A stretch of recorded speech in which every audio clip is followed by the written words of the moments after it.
Well, good morning, everyone. My name is Ted Gardner. I'm an interviewer for the oral history program of our public library, which was started by the Library of Congress in Washington, D.C. And we're very, very fortunate and honored to have with us today Mr. Ralph Patsfall of Cincinnati. Ralph, where were you born? I was born in Milwaukee, Wisconsin Uh-huh. in 1922. Tell us about your family. Well, I got married in 1947, and I have 5 children. Uh-huh. Wonderful. The oldest one is Mark, as I said before. He runs the Clay Street gallery here. Right. My number 2 son, Michael, is a doctor of psychology. Oh, boy. And my number 3 son, Steve, he has a law firm downtown, Really? Patsfall, Yeager and Flume. But as you were growing up with your mother and father, did you have siblings? No, I'm a single child. So am I, yeah. And Well, my number 3 was a daughter, Christine Gunn, and she's a manager at Procter & Gamble. Oh, my. And my youngest daughter, Teresa, she is an accountant for one of the automotive agencies here. What a successful family, Yeah. I should say. I'm sure you're very proud of them. Well, how long did you stay in Milwaukee? Well, Through school, through high school? no, I went to the University of Wisconsin Extension in Milwaukee the first semester. Then I transferred to Madison, Uh-huh. where I got a bachelor's degree in metallurgical engineering Mechanical engineering. and metallurgical Oh, engineering. metallurgical. Engineering. I also got a master's degree. Good for And you. then after the war, I got a doctorate in law. My goodness sakes, what a great life you've had. You betcha. So you went through elementary school and then into high school in Milwaukee. In Milwaukee. Mhm. Right, right. Everyone has a time or two in his life where he never forgets one day that he was somewhere. And of course, Pearl Harbor Day is one of the big ones that most people remember of our generation. And do you remember where you were on Pearl Harbor Day?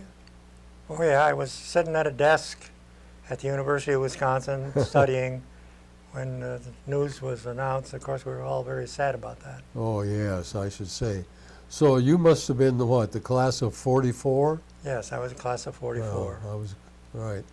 Well, yeah, Well, that, they cut it short, oh, yeah. because of the war. It was 43. Yeah. And I went into the Navy V7 program, Oh, yes, which allowed you to go to school. go to school. My friend went into V12. Afterwards, he went into a Fine. uniform. Right. Uniform, and Yeah. Well, that was a great program. oh yeah, that was a great program. Boy, oh boy, and and then eventually, of course, jumping ahead at the end of the war, the GI Bill, which provided financial help Yeah, I for used that. veterans. Yeah, I did too. Well, anyway, so you left Milwaukee into the Navy, right? Yes. Okay, and where were you first sent? Well, it's interesting. When you're in a V7 program, they come and ask you when you graduate, you're eligible to be commissioned Yeah. directly. Yes. But you get commissioned directly, you get a job in Washington, D.C., or a desk kind of job for the Navy. Yeah. And this guy that was asking me what I wanted to do, he said, "You wouldn't want to do that, would you?" I said, "Well, I don't know." He said, "You want to be a midshipman and go out to sea." Right. And I said, "I do." And so I said, "Yeah, let's do that." So then I was a midshipman at Cornell. Oh, yes. Went through that That was a very high above Cayuga's waters. well-known program there at Cornell. Yeah. I knew several people who went there. Well, so there you were. What was that midshipman course like? I mean, what was it, very a year? interesting. Or? I took the engineering course, of course, being an engineer, and so they trained me to be an engineering officer, and it was an excellent course, very good. Shipboard duty? Cornell is a great school. Oh yeah, I'll say it is. So you were assigned when you were commissioned, then you were assigned to shipboard duty? Well, I went from there to the University of North Carolina and studied diesel engineering. Oh my goodness. And then I got an assignment to a minesweeper in the Pacific. A minesweeper, wow, wow. Well, that's pretty exciting duty, and dangerous, and could be. I knew a fellow that was killed on a minesweeper. Well, it was really relatively safe. Probably the most dangerous part of it was handling the gear for minesweeping, especially the percussion mines. Right. And one of my guys got seriously hurt when he set off a cutter. You know, they were set off by a charge. Sure. And that was bad. But that's relatively safe duty. So you handled the paravanes and everything, huh? Oh, yeah. Well, we had moored mines, acoustic mines, magnetic mines. Wow. And then after the war, we swept, and I went aboard Japanese vessels to do it, pressure mines that the Japanese had put in the water, in the shipping lanes. Right, right. My goodness, what an experience. A lot of fun. Not fun. Well, what was the name of your ship? It was a YMS 271. YMS 271. Yard minesweeper. Yard minesweeper. Right, and our yard was the Pacific. Yeah. Several 100,000 square miles. Yeah. Boy, oh boy. Well, that's funny. People will say, well, you saw a lot of places during the war, you know, this and that. Oh, yeah. I never saw anything but ocean. Lot of water. Oh, boy. A lot of typhoons. My. Well, so there you were an ensign, right? Right. And the biggest battle I was in actually was the Battle of Okinawa. Okinawa, Yeah. April of 45. Yeah, we swept into there. Yeah. Oh, that was a terrible battle. Oh, yeah. Well, there was a lot of kamikazes. Oh, yes. You know, so yeah. they were. Yeah. Did your ship get hit by a kamikaze? No. I've seen them hit, but we were not hit. Right. Our most dangerous time was trying to get onto Unton Cove, which was the northern part of Okinawa, to be safe from a typhoon. Oh. And we rolled like 80 degrees. Oh, right. But we finally made it to a safe anchorage. Oh, that was terrible. Yeah, those storms in the Pacific were just horrendous. 40, 50-foot waves. Oh, yeah. And when you were going down in the waves, we were only 120. Are we coming up? Yeah. We were only 126 feet long. Oh, God. With a 26-foot beam. Yeah, that's right. So, and when our draft was only 8 foot because we were a sweeper. Sure. So we were built like a tug. Sure, you were supposed to be in shallower waters. Oh, absolutely. Oh, my goodness. Yeah, when you don't have enough of a keel to support the ship. She rolls like crazy. Rolls like crazy. Yeah, we had one fellow aboard who had chronic seasickness. Oh, yeah. And I transferred him out. I mean, poor guy, he couldn't eat anything. Just couldn't handle it. Yeah, I know. There were a lot of people like that. But the funny thing that I observed on our ship was that the guys that got seasick were city boys. And the farm boys who'd never even seen the ocean, survived everything. They were tough. Well, I was seasick. I left San Diego if you know, there's what they call the potato patch, Yeah. where the shelf drops off. Yes. Well, when you're on that shelf, there's a lot of waves Yes. that roll. But that was the last time. I was seasick once. Uh-huh. Never seasick again. Right. Yeah. Now, did you operate out of San Diego? Oh no, we operated out of a command. The command actually was Pearl Harbor. Pearl Harbor. But that was one of the interesting things. When I was going out to replace the captain, who was a Captain Verplank at the time, they lost the ship. Pearl Harbor couldn't find where the YMS 271 was. So I spent a month on, per diem duty in Hawaii, which Oh boy, what duty! that was great. And then finally they said, well, and they shipped me to Solomons. Uh-huh. And I finally picked him up in Saipan. Yeah. Hawaii, Honolulu duty, Pearl Harbor duty was really cushy. Oh, Pearl Harbor's a nice place. Oh, it's a beautiful place. Yeah. Yeah. I got in there in '42, Saratoga. and the smoke was still rising Yeah. from the ships. Yeah, it was terrible, terrible. Well, so how long were you aboard the YMS 270? A little over a year, 11 months, 12 months. Mm-hmm. Mm-hmm. I mean, 12, 13 months. Mm-hmm. And you got promotion while you were aboard? Well, I went all the way from the fourth officer. They got all the All the you know what? the mess and all the way to when we came back to be captain. Really? Yeah, Four I striper? went through all four. I was executive officer for quite a while. Wonderful. Oh. And then I became captain when we got right. to San Francisco. Well, we had a a glitch with the camera. Yeah. I don't know whether it was minor, medium, or massive. But anyway. I guess we'll see at the end, right? Right. We'll get to the end, all right. And we were talking about your training, your education, your days at Cornell. Do you remember all about that? Oh, yeah, beautiful. You are situated high above Cayuga. Yeah. And there are a lot of ravines and bridges, and Ithaca is right there. Yes. And we used to frequent the taverns in Ithaca. But the most exciting times I had really was aboard ship. Oh yes, I should say.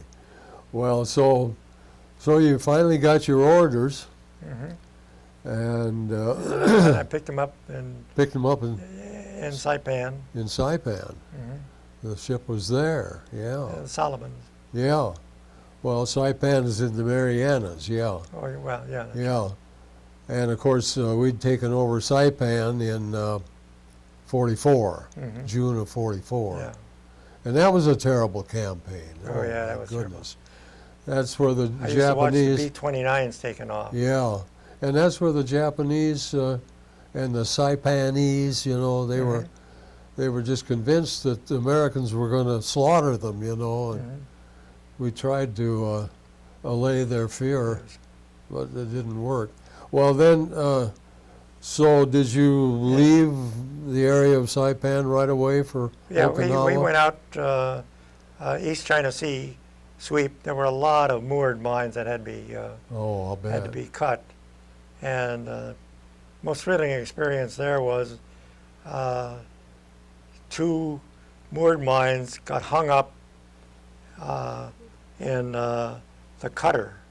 The cutter didn't go off right, and so and of course the moored mines, they're energized by a capsule of acid that sits on the outside. When that breaks, it goes down to a battery, and then there's 500 pounds in there. So each one had 500 pounds. There was 1,000 pounds, and that thing was going clinking back and forth like this.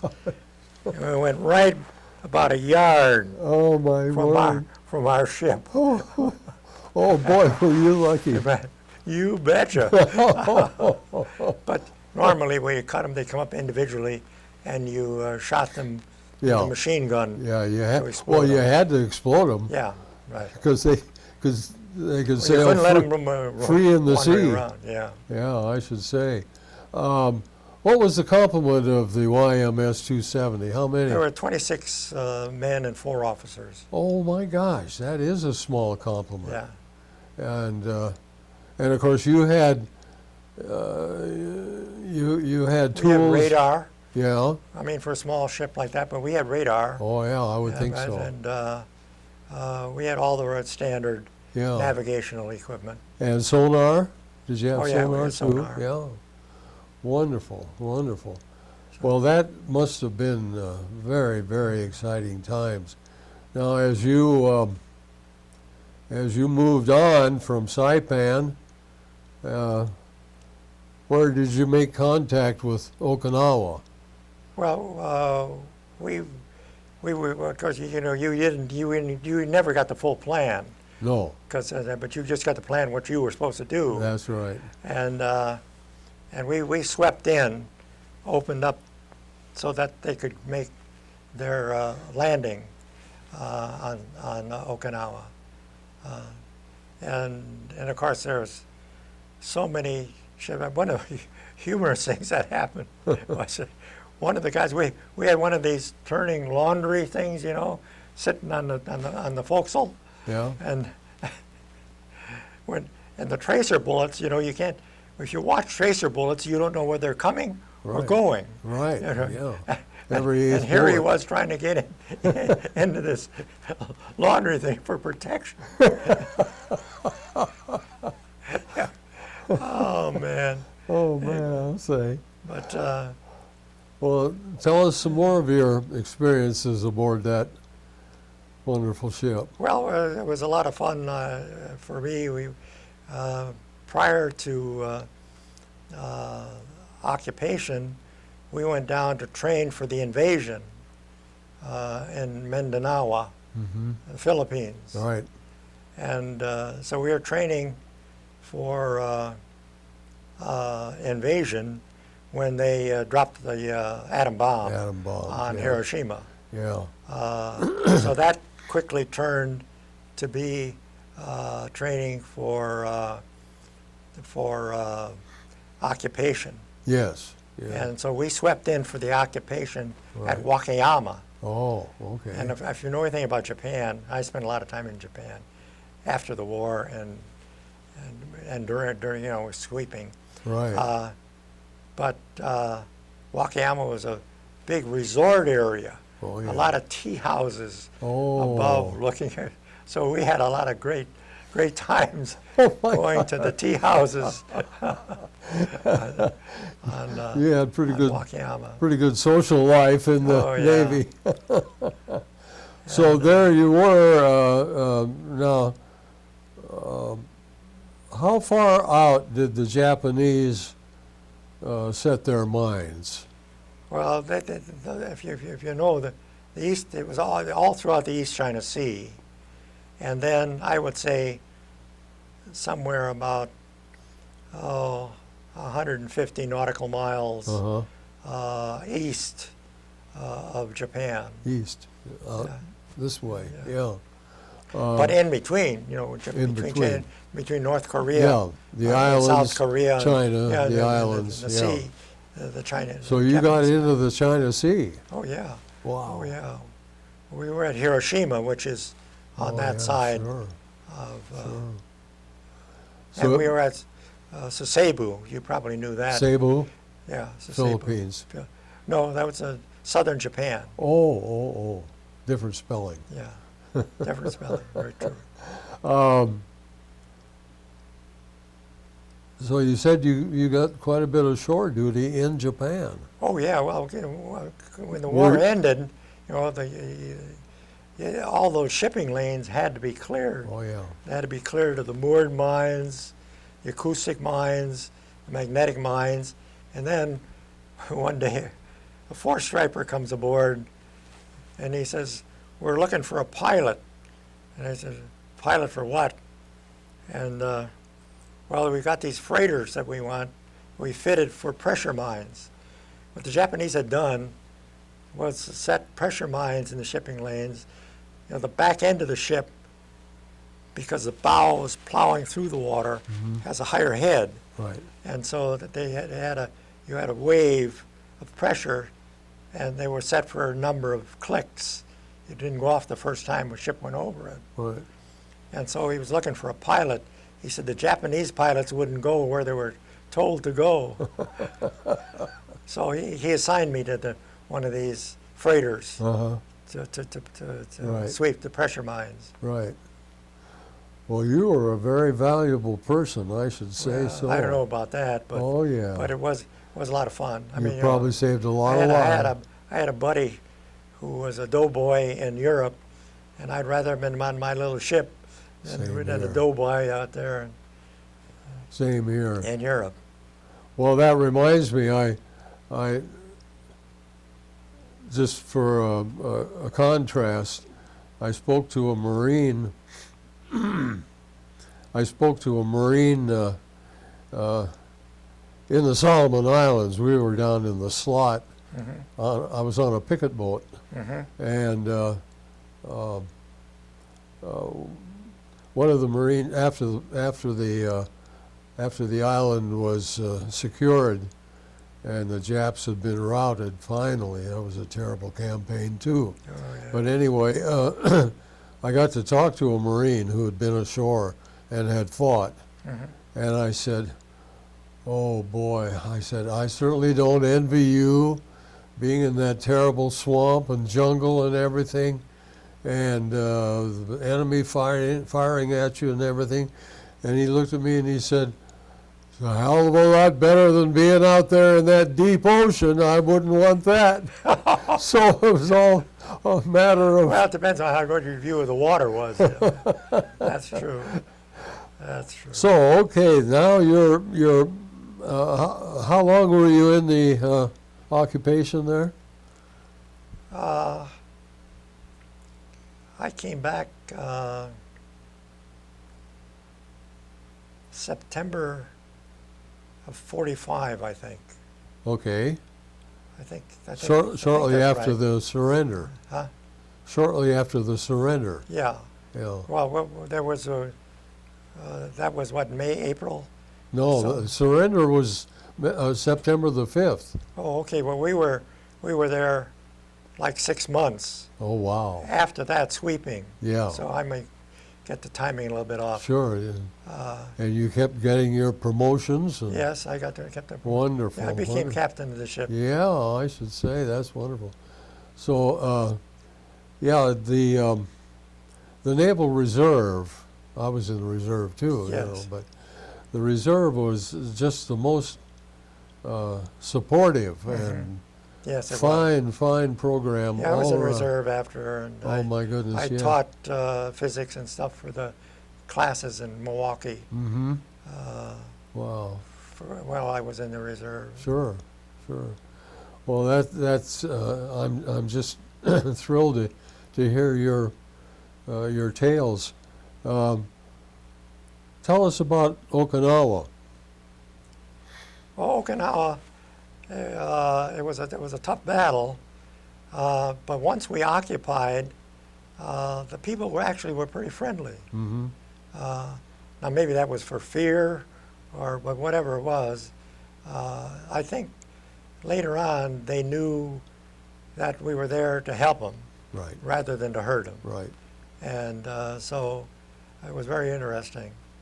But and we spent quite a bit of time at Okinawa, and we had, I think, 2 very severe typhoons come directly over Okinawa while we were there. And that, I was telling the story about getting up into Onton Cove, which was a little cove in the northern part of Okinawa where you would be safe from the heavy winds. Mm-hmm.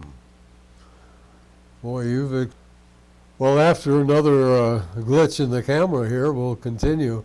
At least we got a breathing space. You had direct contact with the Japanese people, didn't you? Oh, yes. Yes. Yes, How did you find them? I mean, Well, the to Japanese, be. it was very, very interesting. My third officer, Willie Prevet, and I went ashore one day, and we went to have dinner with a Japanese teacher who was there. It's very interesting. You know, you walk in Japan, you see the children, it's like you're in a Catholic parish. They're all dressed Oh yeah, the same, uniforms. uniformed, Yeah. and very well educated. The Yes. literacy rate in Japan when we were there was like 98%. Wow. And compared to the United States was what, 80 now or Yeah. something like that. So the literacy rate. But it was very interesting when we went to have dinner with him. He had a little hot you know, and his wife came in on all fours. And he was with us. She did the cooking, didn't stay with us to eat, No. backed out on all fours, Oh my goodness. and never came back to Never talk saw to her again. us. Never saw her again. Well, we had our discussions with him. Sure. And Well- luckily he could speak some English, so Uh-huh. we had interesting. Yeah. And Fukuoka, we pattern bombed Fukuoka, and it was just block after block was just Terrible. level. I mean, you Yeah. know, nothing there but a few bricks and stone. Right. Well, you know, the people in this country don't fully understand what we did over there and why we had the atom bomb, and had given the Japanese all chances in the world to give up without having to use the atom Oh, yeah. bomb, and Oh no, They wouldn't- it saved a lot of lives. they wouldn't do it. Yeah. And it did save a lot of lives, and also, did you? What I'm getting at is that the Japanese, right up to the end of the war, they were still manufacturing yeah. underground. Oh yeah. People didn't realize it. My first venture out of I was talking about Wakayama, that's near Osaka. Hmm. Osaka is the largest major city near Wakayama, Right. and I had to leave. So I took a train, and behold, on this train were the northern Japanese. If you know about the northern Japanese, Yeah, they're Hokkaido. 6'2" Big people. Marines, and here I'm in this all alone in this crowded car with a bunch of Japanese Marines going back home. Well, was that the? They didn't say anything or do anything really. Yeah. Hokkaido, the big northern island north Yeah. of. I never got. You never I never got- got to northern. never got I never there. got further north than Tokyo. Yeah. Well, they did. I'm glad you mentioned that about the, the big people, because as I remember studying about it, I never got to Japan. The Ainu people, Ainu, Yeah. and they were big people. Big. Oh, they were Oh, yeah. 6 foot and big. I mean, enormous. I And know. very Just- powerful.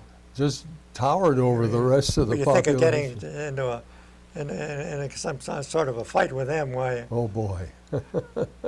that would have been something else. Right. Were you able to see? Well, we went shopping there. Yeah. I bought, all the Sure. the samurai swords and Right. all the memorabilia. Right. that you- Right. And the firebombing, of course, of the cities was terrible. Oh, yeah. Just terrible. But one thing is, we did Kyoto, is the religious city, Yeah, the ancient city. and we did not bomb them. Right. You went to Kyoto, and it was a religious city. All the shrines were there. It was very nice to visit, and we had preserved Yeah. their religious. Right. Untouched. Yeah. So, were you there when MacArthur came in? Yeah. to take over Well, I was when I was in Wakayama. in Wakayama. Yeah, I see. I was in Wakayama at the time that Yeah. General MacArthur signed the peace treaty Did you in Tokyo. ever had any contact with him? No, no, I never had. I really never had much contact with the Army. Yeah, right. And were you aboard the Missouri when they signed the peace treaty? No. Oh boy. Well, I'm just fascinated by your experiences, and I know everybody who sees this DVD will be enchanted by it because you tell it so well. Give us an idea more about the Well, the Japanese people seem to go about their work. They took their guidance from their emperor, and he was still, MacArthur did a very smart thing. He left control of the culture to the emperor. right. And the people went about doing their work, and actually, I don't know how they felt internally, but externally, they were very friendly. And I like the Japanese people. I went back there in 1980. Oh, you did? Oh yeah, and spent quite a bit of time there working with them on their advanced technology. Oh my. They did a lot in numerical controlled equipment, machinery, and they were actually ahead of us. Mm-hmm. In the early 80s, the Japanese were doing more with numerically controlled machines than we were here in the United States. Mm-hmm. I went over there to try to pick up some of that technology and bring it back here to the United States. Oh, good. Yeah. Sort of like the Germans after the war Yeah. with their rocketry Oh, and absolutely. all that high-tech stuff. Yeah. We were lucky to get Werner von Braun over here. Right. Well, with the finally caving in of the Japanese, they finally saw it was their only way to go, of course, and so then you had to go right into the waters to Right. clear these mines. Clear the mines, right. Wow. Yeah, very good. All the way, well, my particular squadron, if you do a line east and west through Tokyo, Uh-huh. we did all the shipping lanes south of that. South of that. Oh. Wow. Boy, that was a big job. Yeah, well, you bet. Oh my gosh. So you saw lots of explosions. Oh, yeah. And I saw a lot of the Japanese people. Yes, I should say. Well, that certainly enriched your life, didn't it? Oh, I don't know. You As I measured- say, I enjoyed it. I really did. Oh I yeah, enjoyed it. yeah. I I can see that, and I can see how you contributed. You made a big contribution in peacetime, as well as in wartime. Very, actually, probably very important. our greatest contribution was after the war was over, Yes, that's right. to open those shipping lanes, Right. get the global economy going. Did you take your family over to Japan when you went over after the war? Yeah, yes. In 1980? I took my wife. Took My your wife. Yeah. We spent quite a bit of time in Yeah. Tokyo, and I'll bet she went enjoyed to that. Osaka and Nagoya. Went through all the Kobe. castles Yeah. and Kobe. Boy, And went to yeah. Kyoto, the religious cities. Yes. Did your wife enjoy that too? Oh yeah. Yeah, I'll bet. As a matter of fact, I had business to do, and the company that was had invited us over took her to see Hiroshima and where the atom bomb went off and the memorial there, and I never got to see it. Oh, So my wife Pat got to she see it. got and I one up didn't. on you there. Yeah. That's interesting. Well, the resurrection, so to speak, of Japan was quite remarkable. Oh, absolutely. And of course with our help. And that's what so many Americans don't understand. We never started. We never MacArthur started did a a wonderful war. job. We never with the started a economy. war, and then after we defeat our enemy, then we help them. There's never It's been a very country. unfortunate that a lot of these, what I'll call left-wingers, Yeah, don't recognize what we did in Japan and in Southeast Asia right, and with the Marshall Plan in Europe right. to bring those economies up and working. That Absolutely. they don't understand. No, it's well, that's part of our failure of our education system. I guess so. I think so.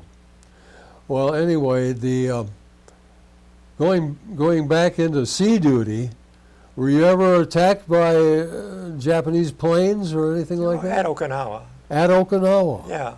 But they missed you. They missed us. My friend was inside the washer. Yeah, Yeah. right. That's a great story. My goodness sakes.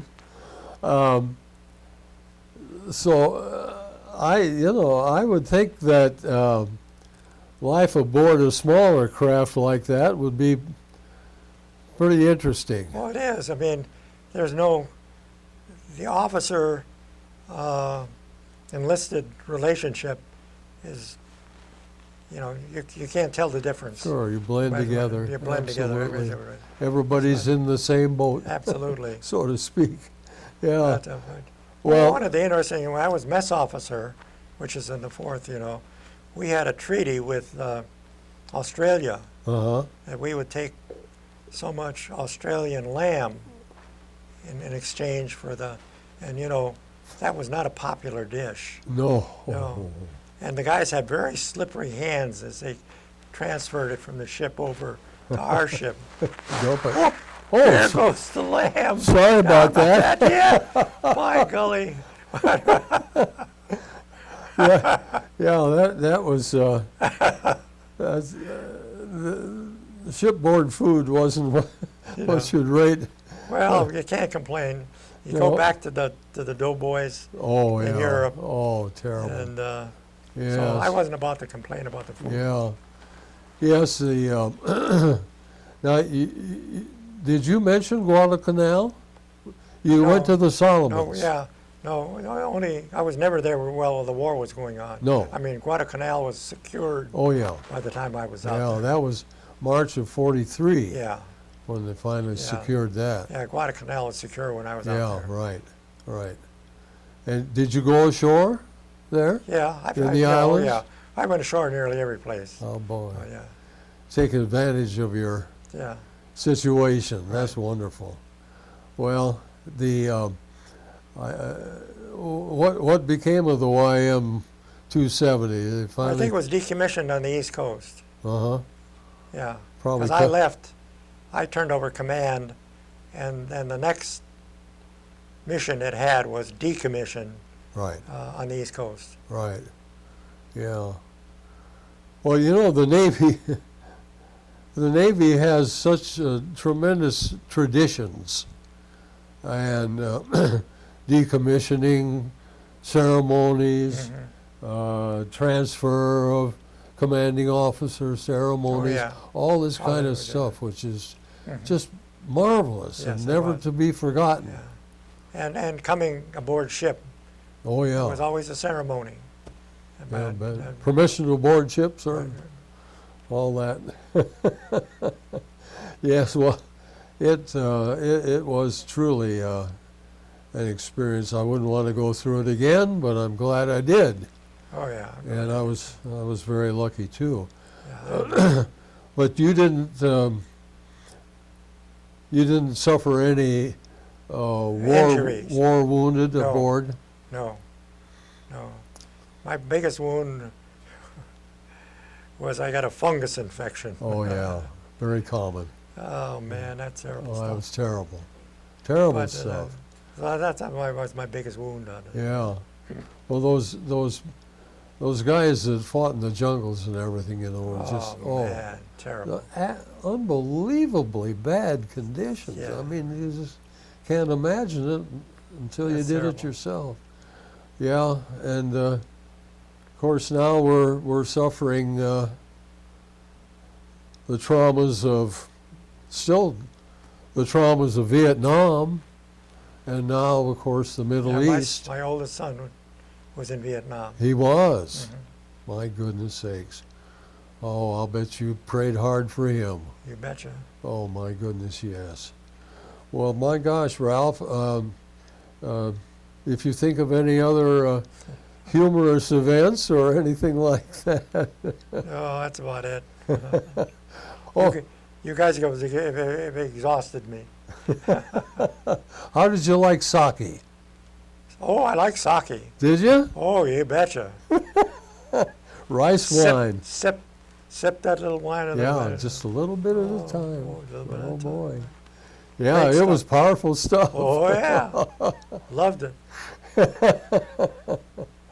Well, we were always concerned about smuggling liquor aboard the ship, you Oh, know, yeah. when we were in port, We do too. which was a major Yeah, crime, yeah. captain's mast and all Yeah. that sort of thing, you know. We drank a lot of clear alcohol. Yeah. Well, we did too, and the torpedo juice mixed with Torpedo pineapple juice. Absolutely. Oh my golly. And that dissolved the fillings. Yeah, I'll say. Well, listen, if you can think of anything else you'd like, but you've exhausted your I think I've said all I'd like you're to say. worn out. Okay. Well, this has been a remarkable experience. Well, I for- enjoyed talking to you. Well, thank you. But for me and everybody in the room here, and of course your family will be delighted to see this DVD. Yeah, they And- haven't heard a lot of this stuff. Yeah, right. And it'll last forever, you know. Mhm. So I just can't thank you enough for your tremendous, welcome. I enjoyed it. outstanding service and your contribution to the economy of the United States. Oh, I know one more thing. The 4 years you spent in Massachusetts with GE, Yeah. you were working on what? I was working on small engines. Small air- engines. and which of course included military engines. Yes. Navy, Yeah. Marine, Yeah. Air Force. Did you ever work in the aviation wing of GE? Yeah, Yeah. yeah. I worked Yeah. here. Right I've here, spent right up in 36 Evendale. 36 years. How about 36 that? years is Well, you're a veteran of many, many experiences. that's true. Thank you very much, You're Ralph. welcome. We appreciate your Nice talking to you. giving your time. I've enjoyed it tremendously. Very fine. And Now if I make it back to my room, I'll be all set.